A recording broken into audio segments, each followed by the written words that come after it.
As the sun rises over Amarillo, Texas, a quiet trailer park becomes the scene of a crime so gruesome, it will shake a community to its core. A fire so intense, it engulfs an RV trailer, but inside, there's something far more disturbing. The flames were put out. But what was left behind? A body. And it was clear this wasn't just an accident. Someone was alive, while the fire raged on. Welcome to Shocking True Crime. Thanks to all our viewers and subscribers for your support. Stay with us for daily updates on the most shocking true crime stories. Don't forget to subscribe. In the small city of Amarillo, nestled in the heart of Texas, the unthinkable unfolded one fateful night in October. It was a quiet town, the kind of place where secrets could simmer just beneath the surface, hidden away by the daily humdrum of suburban life. Amarillo, with its vast skies and endless stretches of flatland, felt like the backdrop for something that would have seemed out of place anywhere else. But on this particular night, in a small, run-down trailer park, a crime was about to unfold that would shake this community to its core. The trailer park was nothing special. A collection of weathered RVs and trailers sat in disarray, the faded siding and cracked windows standing as silent witnesses to years of neglect. Here, amidst the faded walls and worn-down furniture, lived two men whose lives were bound together by an unlikely circumstance. James Sosa, a 46-year-old man, was one of those quiet figures you might not notice at first glance. Reserved, even reclusive, James led a simple, unremarkable life. His days blurred into one another, a dull rhythm that lacked the excitement of big cities but carried its own kind of weight. He kept to himself, rarely speaking about his past or his dreams. But there were demons inside him, unspoken regrets, unresolved pain, that whispered in the quiet of his mind. His life, though not entirely tragic, was laced with dissatisfaction, a quiet desperation that he tried to bury under a veneer of normalcy. James lived with his roommate, Luis Angel Rico, a man whose personality couldn't have been more different. Luis was 46 as well, but his life seemed to flow in a much more chaotic direction. He was charismatic, easy to talk to, the kind of guy who seemed to fit in anywhere. But beneath that surface, there was a distinct sense of drifting. No steady job, no stable relationships, Luis had always been a man on the move, never settling down, never quite committing to anything. The kind of man who could charm anyone, but had a way of disappearing when things got too real. Luis and James, for all their differences, shared a trailer in this rundown park. It was a complicated relationship, one that was never as simple as it appeared. There were moments of camaraderie, of shared silence, but there was also tension, sometimes between them, sometimes within each of them. They were roommates in the sense that they occupied the same space, but there was a distance that lingered in the air between them. Unspoken grudges, unresolved conflicts, but it wasn't enough to break their bond. Not yet. The trailer itself, tucked away in a corner of the park, wasn't much to look at. Rust-streaked metal met peeling paint, and the front door hung a little unevenly, the kind of place where the creaking of old wood was the only noise that broke the stillness. The air smelled of cheap candles and stale air, a mix of dampness and dust that seemed to seep into the very walls of the space. This was their home. But on October 27, 2022, it would become a death trap. James was last seen around 1 a.m., sitting in the trailer with his phone in hand, a candle flickering on the table beside him. It was supposed to be just another ordinary night, nothing more than a brief escape from the reality of their shared existence. Luis was there for a time, but around 2 a.m., he slipped away, just as he had done countless times before. But something was different that night. Something went horribly wrong. Luis had left the trailer, but what he didn't know was that the fire was already beginning. No one saw the moment the flames started, whether it was from a forgotten candle or something darker, no one knows. What's clear is that by the time Luis noticed smoke billowing in the distance, it was already too late. The fire had already engulfed the trailer, turning it into a blazing inferno. Luis returned to the trailer, alarmed and confused. He must have known deep down that something wasn't right. When he saw the flames, he thought to himself, James is still inside. But instead of rushing in, calling for help, or even trying to break the window, Luis did the unthinkable. He hesitated. He watched the fire consume the trailer, and it wasn't until the sirens of the first responders reached his ears that he finally picked up his phone to call 911. But by then, the damage was done. The police arrived shortly after 4:53 a.m., their sirens cutting through the night. What they found inside the trailer was nothing short of horrifying. A body, burned beyond recognition, was discovered in the wreckage. The victim was later identified as James Sosa, but the investigation would soon reveal that this was no ordinary fire. This wasn't just a tragic accident or an act of negligence. This was something much darker. An autopsy would later reveal that James was alive during the fire, his lungs showing signs of soot deposits, a grim confirmation that he had been trapped in the flames while still breathing. So why did James die in that fire? Why was he left to burn? Was it an accident, a careless mistake, or was there something far more frightening at play? And what about Luis? What drove him to walk away from the scene when he must have known his roommate was still inside? Did he start the fire, or was he just another person caught in a tragic chain of events? As the investigation began to unfold, the questions mounted. And with each passing hour, the answers seemed to grow more elusive. Behind every crime lies a story, a history of choices, experiences, and people. As the investigation into the death of James Sosa continued, the police dug deeper into the lives of those closest to him, especially his roommate, Luis Angel Rico. The more they uncovered, the clearer it became, James and Luis were far from ordinary roommates. They were two men, each carrying their own burdens, trapped in lives that were unraveling in ways no one could predict. James Sosa wasn't the kind of person who invited attention. Lonely but never openly so, he spent most of his days in a quiet, controlled routine. At 46 years old, he had the kind of life that didn't stand out. He worked when he could, but his hours were erratic, and his job was hardly a source of pride. It was more about survival than ambition. James had a routine: wake up, go to work, come home, and try to keep to himself. There was a quiet sorrow in his eyes that no one could quite explain. But beneath this calm exterior, there was a man shaped by loss. James had grown up in a broken home. His parents separated when he was young, leaving him to deal with the fallout alone. As an adult, he found it hard to form lasting relationships, especially with women. There were a few failed attempts at love, but the scars from his childhood ran deep. His family, particularly his estranged sister, remembered James as a man who was always a bit distant. James was always kind-hearted, but there was something about him that kept people at arm's length, she said, her voice tinged with regret. He struggled, yes. But he was always more than he appeared. James had his demons, unresolved trauma from a childhood full of abandonment and emotional neglect. His past was littered with regrets, and it seemed like peace was always just out of reach.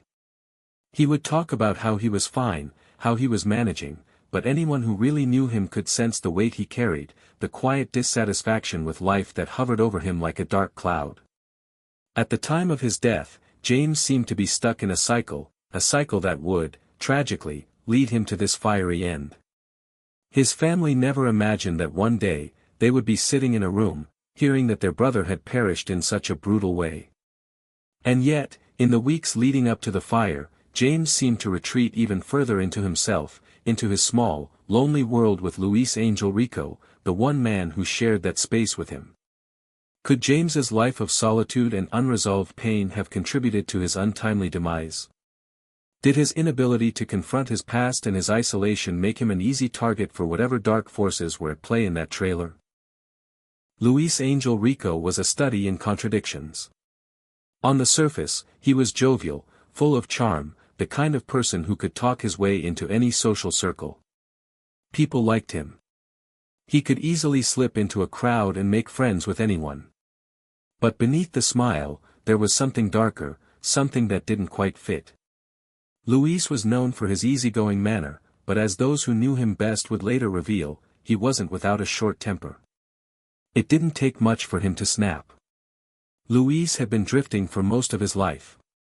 He never stayed in one place for too long, never held down a steady job or a stable relationship.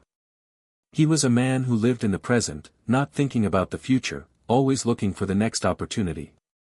His criminal history, full of small offenses, petty theft, fraud, revealed a man who was comfortable with bending the rules. In fact, breaking the law seemed to be something that came easily to him. He was the kind of person who didn't think about consequences until it was too late. Neighbors who lived near the trailer park spoke of Luis as a volatile character. On one hand, he could be charming, the life of the party. But on the other, he could also be quick to anger, quick to fight. His relationship with James was anything but simple. They had been roommates for years, but those who observed them from the outside often wondered what was really going on behind closed doors. Were they friends, as they claimed? Or was there something more lurking underneath? Something dark, something that only came to light when the fire broke out. The relationship between James and Luis was always a bit of a mystery. From the outside, they seemed like two men who had settled into a quiet, if somewhat unconventional, life. They shared a trailer, one not much different from the other units in the park. But inside, things were far more complicated. They were both trapped in lives they could neither escape nor fully embrace. Luis, with his fleeting nature, would often disappear for days, and James would retreat into his own head, his own pain. They had their moments of peace, but it was clear that something was broken between them. They were both living on the edge, both of them carrying scars from their pasts, yet unable or unwilling to confront them. The trailer, once a place of refuge, became a symbol of everything they couldn't escape from, the disappointments, the unresolved emotions, and the deep, unspoken resentment that slowly built up over time. James Sosa and Luis Angel Rico were two men who, in many ways, were strangers to each other, despite living in the same space for years. But sometimes, the truth is buried under layers of emotions and histories that no one wants to confront. And in this case, that truth would be revealed slowly, piece by piece, as the investigation into James's death unfolded. As the clock ticked on that fateful night, a quiet stillness blanketed the small trailer park in Amarillo. Inside one of the trailers, two men shared the same space, though their lives, their thoughts, their actions, seemed worlds apart. But that night, the fragile boundary between ordinary and horrific would shatter. It was between 1 a.m. and 2:30 a.m. when James Sosa was last seen alive. He sat on the couch, his face dimly lit by the glow of his phone screen as he watched TV. A candle flickered softly on the table beside him, casting a warm, golden light that illuminated the otherwise dark room. The trailer, with its cracked windows and peeling walls, felt like a world of its own. The hum of the TV, the quiet crackling of the candle, these were the sounds of James's world in that moment. Normal. Routine. But outside, things were about to change. Luis Angel Rico, his roommate, was seen leaving the trailer during the same time frame. He stepped out into the cool air, the night still and calm around him. But his demeanor was far from calm, there was an unease in the way he moved. His face, normally full of easy charm, seemed darker that night, as though something was weighing heavily on him. Did he know, in that moment, that this night would turn into something no one could predict? Or was it only in the moments that followed that the weight of his choices began to press upon him? Luis would later say that he went out for a walk after leaving the trailer. He claimed it was just to clear his head, a casual stroll away from the confines of the small trailer. But the truth, as the investigation would soon reveal, didn't match the story he told. He returned shortly after to find the trailer engulfed in flames, thick black smoke curling into the night sky. The sound of crackling fire would have been unmistakable, the kind of sound that alarms anyone, no matter where they are. But what Luis did next would set the course of this investigation. He didn't immediately rush to the trailer. He didn't frantically call for help. No. Instead, witnesses later reported seeing him walking away from the scene, seemingly unconcerned, and without a sense of urgency. There was number 911 call, no effort to break a window or shout for help. Luis, despite knowing the trailer was burning, simply walked away. Why? Why wouldn't he do what anyone else would have done, call for help, make sure his roommate wasn't trapped inside? Was there something more to his indifference? But what no one knew, not at first, was that Luis had seen the flames from a distance, watched them grow, yet continued walking, failing to call 911 for several minutes. Why? The fire department arrived at 4:53 a.m., responding to the blaze that was now completely consuming the trailer. By the time they arrived, the fire had already burned with an intensity that suggested it had been raging for some time. First responders scrambled to control the flames, but the damage was already done. The trailer was destroyed, the body inside burned beyond recognition.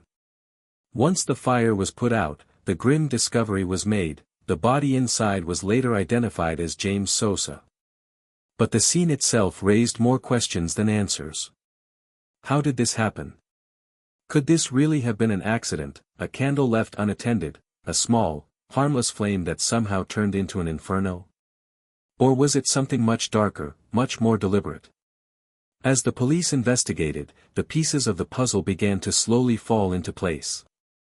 Witnesses who had been in the vicinity of the trailer park described seeing Luis leaving the area just before the fire erupted. His actions, or lack thereof, only deepened the mystery. Was he guilty of starting the fire? Or was he simply a man who was in the wrong place at the wrong time? What was his role in this tragedy? But the real breakthrough came when the autopsy was conducted on James's body. The findings were chilling. The report revealed that soot deposits were found in James's trachea, lodged deep in his airway. This meant one horrifying thing: James had been alive during the fire. The flames had consumed the trailer, yes, but James had been trapped inside. He had been burned alive, his lungs filled with smoke as he fought for air, unable to escape the fire that consumed him. This was no longer just an accident. This was a murder. James had been left to die in that fire, and the question was, who had set it? What had led to this gruesome end? James Sosa, a quiet man struggling with his demons, never saw it coming. But one thing was clear: this wasn't a random accident. This was a deliberate act. Someone had made a choice, and James paid the price for it. The question now wasn't whether the fire was started by accident, it was whether the man who had been in the trailer just hours before had something to do with it. The investigation moved quickly after the autopsy results came in. The police turned their attention to Luis Angel Rico, who had now become the prime suspect. His alibi, claiming he was out for a walk, seemed shaky at best. His failure to call for help when the fire broke out, despite being so close, was a critical misstep that painted him in a very different light.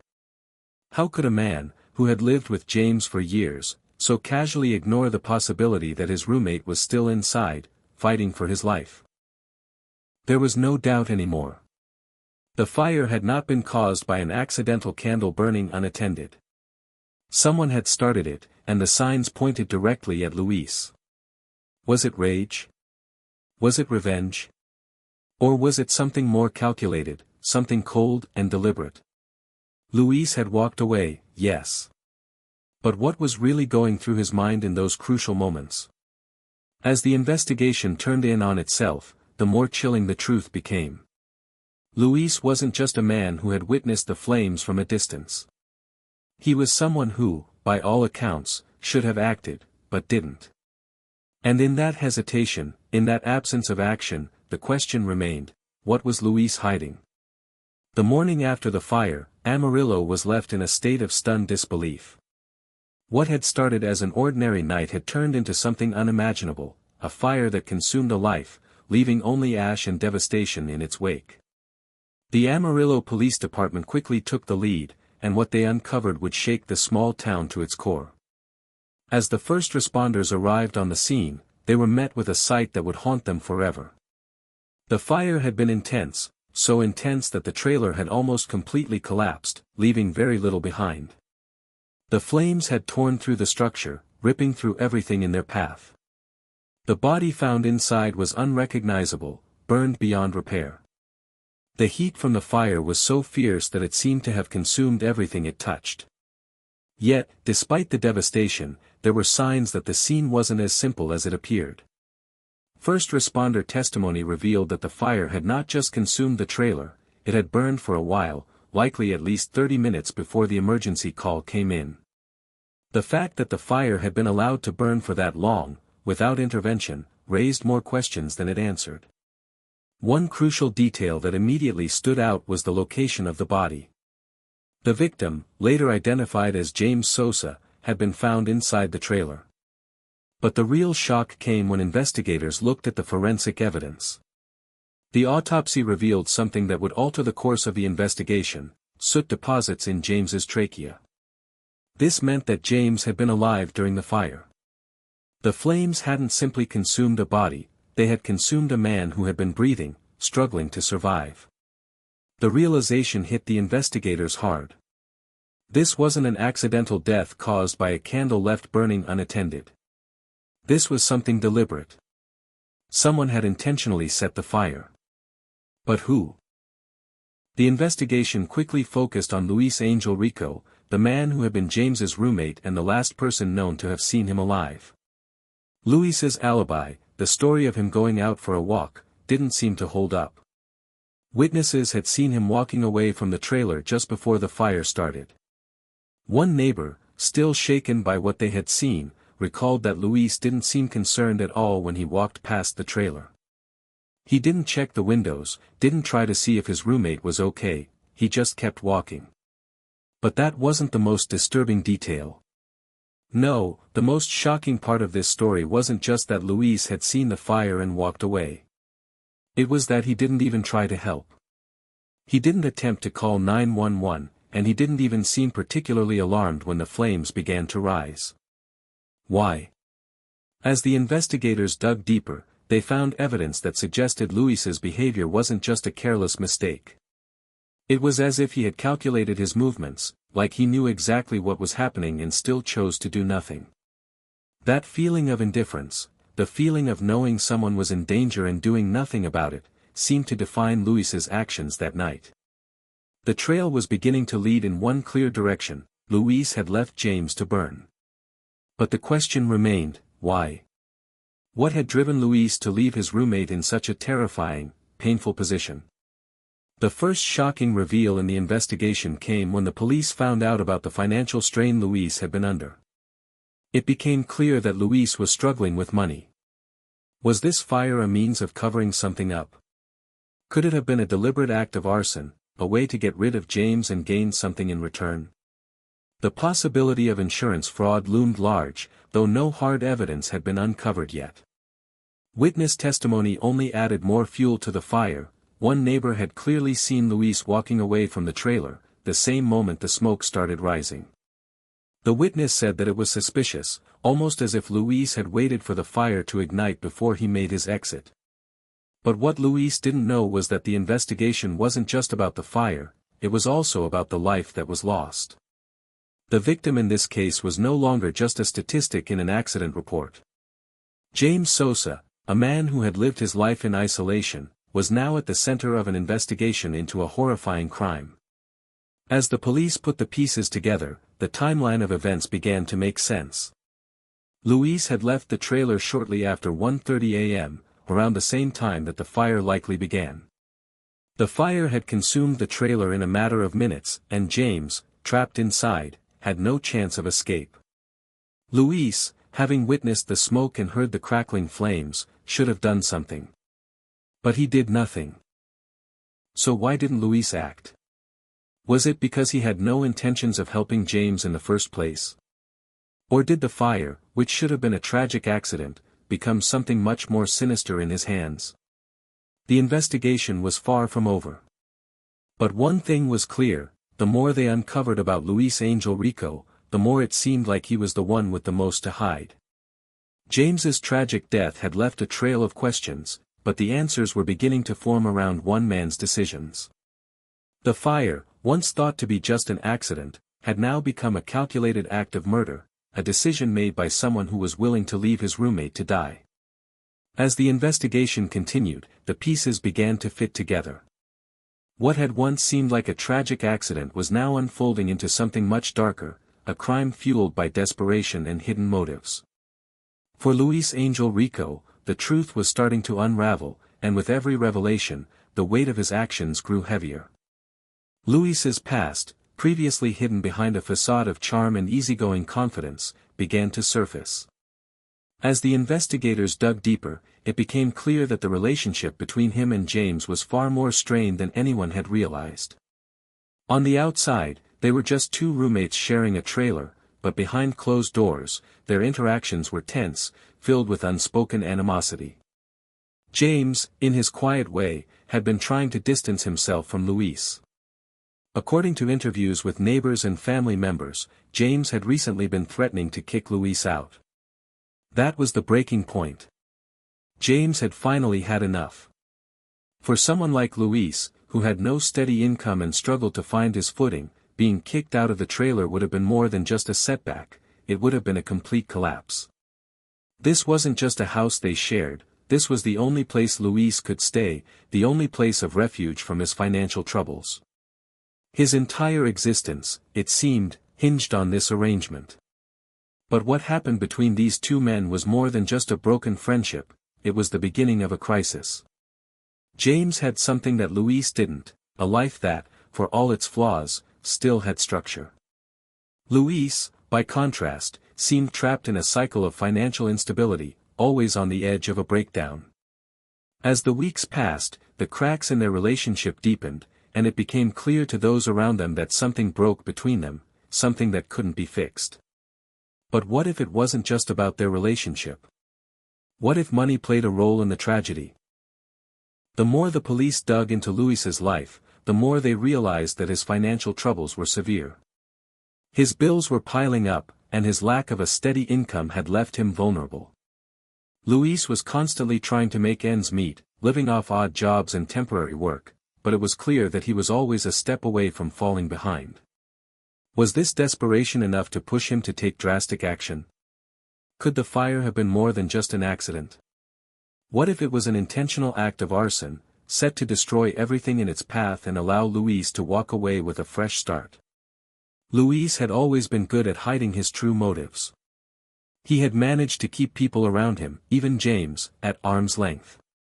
But the more the investigators examined his background, the clearer it became that he had something to hide, and that something could very well be the key to understanding what happened that night. How far would Luis go to protect himself from being exposed for the crimes he had committed? Would he let the truth come out, or would he go to any lengths to bury the evidence of his hidden motives? At this point, Luis's alibi was starting to crumble.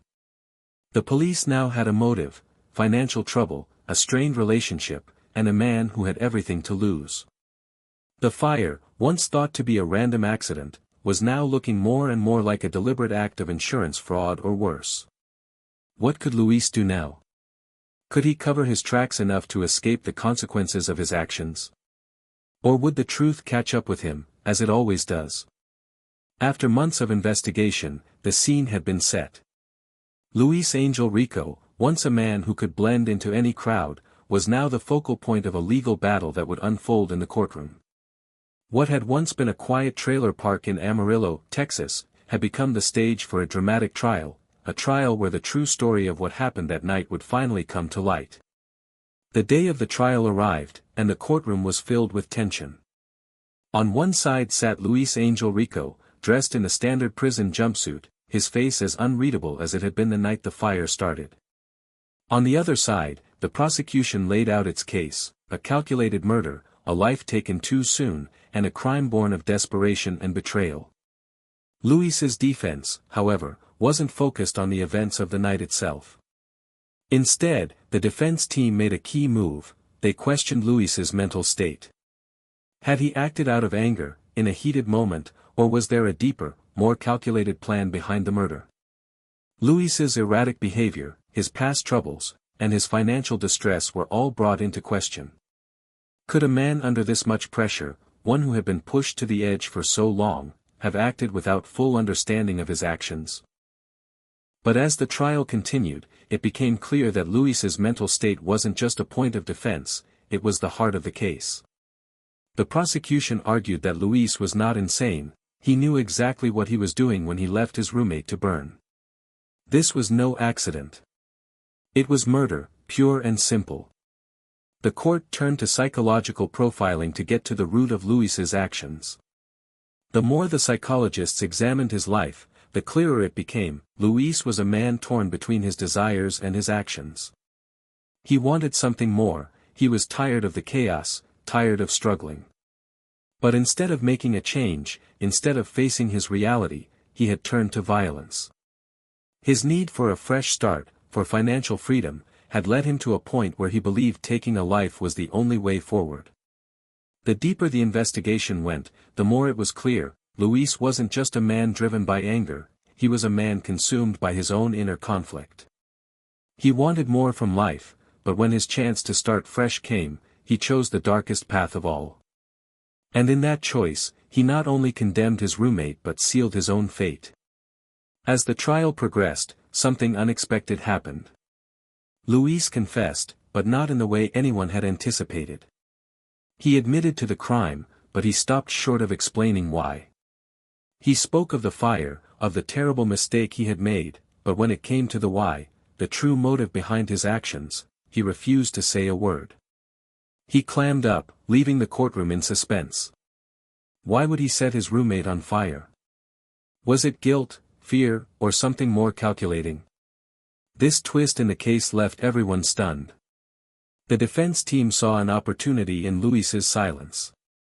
Perhaps it could be argued that he had been acting under duress, that the combination of financial ruin and his own psychological struggles had led him to a place where he couldn't fully comprehend the consequences of his actions. But the prosecution wasn't buying it. Luis's refusal to explain his actions spoke volumes. Was he trying to hide something deeper, something so dark that he couldn't face it himself? Or was he simply unwilling to admit the truth about the fire? As the trial neared its final days, the key witness testimony proved to be a pivotal moment. A neighbor who lived nearby had noticed Luis's behavior in the days leading up to the fire. They described Luis as acting more erratic than usual, more anxious, as though he was under some kind of emotional strain.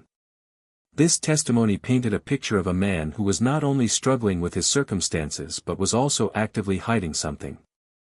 The neighbor described moments of tension between Luis and James, the kind of moments that didn't make sense at the time but now, in the context of the fire, seemed far more significant. The neighbor spoke of seeing Luis alone in the trailer on several occasions before the fire, pacing, and making strange phone calls that no one could overhear. Was Luis planning something? Or was it simply the actions of a man falling apart under pressure? With this testimony, the case against Luis only grew stronger. His erratic behavior, his growing anxiety, and his failure to act when he saw the fire were no longer just signs of a man in distress, they were signs of guilt. The psychological profile, combined with the witness testimonies, left Luis with few options. He could no longer argue that the fire had been an accident. He could no longer hide behind the idea that he didn't fully understand what he had done. The facts were clear, Luis Angel Rico had set the fire, and he had left his roommate to die. As the trial continued, it became a psychological game, one that would ultimately lead to Luis facing the consequences of his actions. Could his mental state be his defense? Or would the jury see through his attempt to hide behind excuses, and recognize the cold reality of what he had done? The trial was far from over, but one thing was certain, the pieces were falling into place. Luis had made a choice, a terrible, irreversible choice. And now, in the courtroom, he had to face the consequences. As the trial unfolded in the Amarillo courthouse, the eyes of the community were fixed on Luis Angel Rico. What had started as an investigation into a suspicious fire was now becoming a psychological battle, one that would reveal more about the man who had committed this crime than anyone could have anticipated. The stakes were high, not just for justice, but for the truth about Luis himself. Luis's defense team focused heavily on his mental state. Was he simply a man who acted out of blind rage, or was there something darker at play? The prosecution, however, painted a different picture, Louis's actions, while perhaps rooted in his inner struggles, were still deliberate, a cold decision made in the heat of desperation. Experts in psychological profiling were brought in to analyze Louis's life, his behavior, and the chain of events leading to the night of the fire. The findings were telling. Louis wasn't just angry, he was a man caught in a deep inner conflict. On the surface, he had always been the easygoing, charming roommate, but beneath that exterior, there was a simmering desire for something more. He had always wanted a fresh start, something better than the life he was living. But when faced with the obstacles of his financial troubles and the deteriorating relationship with James, violence became the answer. Violence, not as a reaction to anger alone, but as a calculated plan, a way to finally break free from the weight of his life. Louis's confession to the crime further muddied the waters. He admitted to setting the fire but stopped short of explaining why he did it. His refusal to reveal the truth, to say the one thing that could explain everything, left everyone in suspense. Why wouldn't he say the most important part of the story? Why hold back the one detail that could make everything make sense? Could it be guilt? Could it be that Louis had realized the enormity of what he had done and could no longer face the reality of his actions? Or was it something else, something darker, a desire to protect a hidden part of himself, something he wasn't ready to confront? As the trial progressed, the defense team argued that Louis's mental state played a crucial role in the crime. He wasn't entirely in control of his actions, they claimed. Was he under duress? Did his growing despair over his life, his constant struggle with finances, and his strained relationship with James push him beyond the point of reason? Could he be excused because of his emotional and psychological breakdown? But the prosecution wasn't buying it. They brought in witness testimony from neighbors who had seen Louis's behavior in the days leading up to the fire. One neighbor recalled seeing him acting erratically, nervous, agitated, and quick-tempered. His behavior had been anything but normal. He had been pacing around the trailer, making secretive phone calls, and had shown signs of increasing anxiety. It wasn't the behavior of someone who was simply a victim of his circumstances, it was the behavior of someone who had a plan. A plan that involved taking drastic, irreversible action. Louis's mental state, though important, could not be the only factor considered. The neighbor's testimony suggested that Louis was fully aware of his actions, and that he had been strategizing in the days leading up to the fire. They described a man who was aware of his feelings of betrayal, but also a man who saw the fire as a way to escape. As the defense pushed for a reduced charge based on mental illness, the question remained, did Louis act out of impulse, or was he planning this act all along? The more the jury heard, the clearer it became that Louis's inner conflict wasn't just a matter of losing control, it was about a man making a conscious decision to destroy everything in his path. Louis now faced first-degree murder charges. The trial had evolved into a psychological game, not just about whether Louis had set the fire, but about why he had done it. Was it a crime of passion, a moment of blind rage, or was it a calculated act driven by a deep-seated need to escape a life that no longer served him? As the defense and prosecution made their final arguments, the jury was left to decide whether Louis's mental state could absolve him of the crime he had committed. But the true weight of his actions could not be denied. He had set the fire. He had watched his roommate burn alive. And, despite the psychological turmoil he claimed to have experienced, he had made a choice that would define his life forever. As the trial came to a close, the emotional toll of the crime was deeply felt by those who knew James Sosa. His family, his friends, and even the community that once believed in the simple routine of their lives, were left with a haunting question: why? James had been a quiet man, a man who tried to live his life without drawing attention to himself. But the fire that took him was more than just the end of a life, it was the end of a relationship, of a trust that had been shattered long before the flames ignited. James's family, especially his sister, were left to grapple with the loss of someone they could never truly understand. He was always so distant, she said, her voice thick with grief. But he was still my brother. He didn't deserve this. No one does. The tragedy was not just about losing someone, it was the brutal way he was taken. And with Luis's confession, the weight of that loss grew heavier. Luis's transformation was perhaps the most heartbreaking part of this story. Once seen as a charismatic man, someone who could fit into any crowd, Luis had devolved into a man filled with guilt and regret. He was now a criminal, his life, his relationships, shattered by one fateful decision. The anger and resentment that once simmered beneath his charming exterior had finally erupted, leading him to set the fire that would forever change his life. So what went wrong? What could have been done to prevent this tragedy? In a world where we often fail to notice the cracks in those closest to us, could this death have been avoided?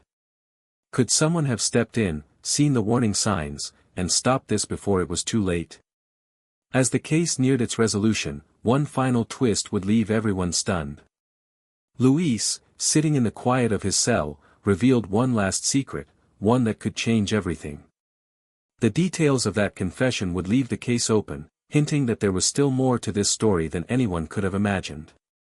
As the case of Luis Angel Rico reaches its conclusion, we are left with more than just the conviction of a man for the death of his roommate.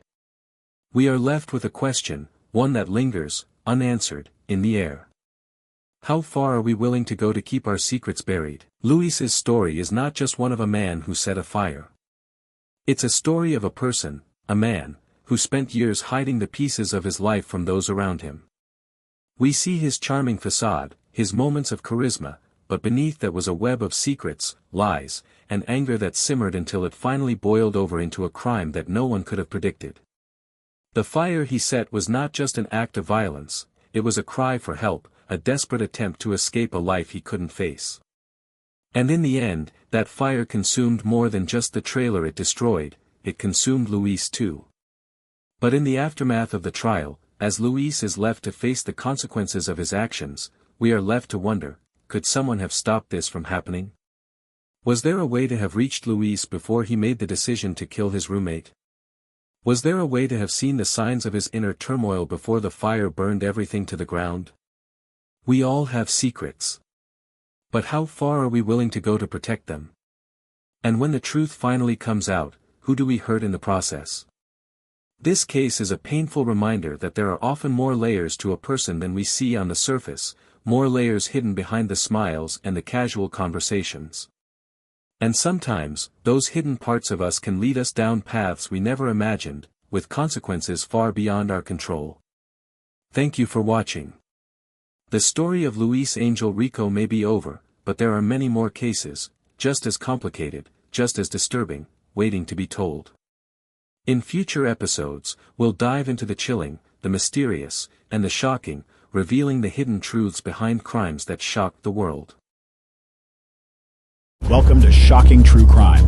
Thanks to all our viewers and subscribers for your support. Stay with us for daily updates on the most shocking true crime stories. Don't forget to subscribe.